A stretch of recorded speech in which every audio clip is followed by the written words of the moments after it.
Good afternoon, friends.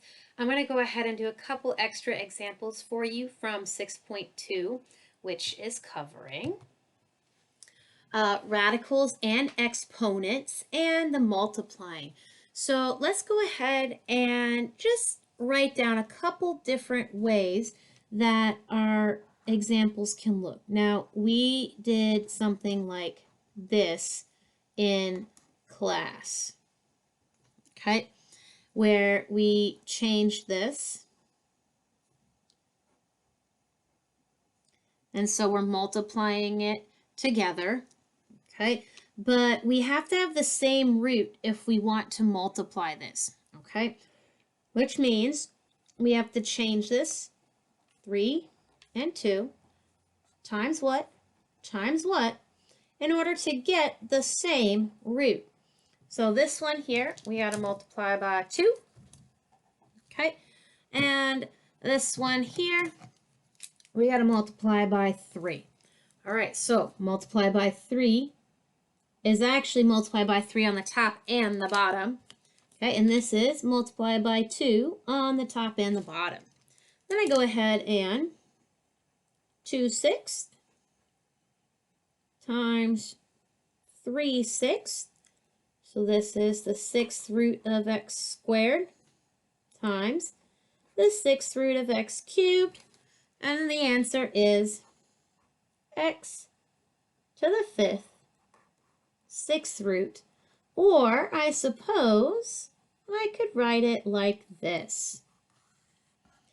Now, that was using the exponent rule that says when you have the same bases, you add the exponents. All right. So we're going to look at another one. Let's just say we do the square root with a cube root inside. You're like, that's kind of weird. So let's just try rewriting this. Okay, this is a cube root. And then this part here, I'll highlight it in pink,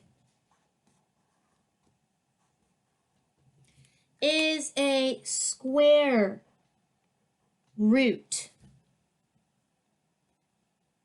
Okay, so that exponent rule says that when you have a power to a power, you multiply them. So here, I'm going to do 1/3 times 1/2. When you multiply straight across, which is a 6th. Okay. Or x to the 1/6. So I could write it in either format. All right, so let's try something with this other exponent rule.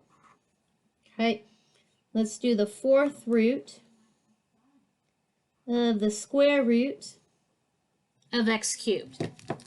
Okay, so how do I put these things together? When your radicals are different indices, it makes it a little bit tricky. So the first thing I did was power 3 root 2. Okay. And then,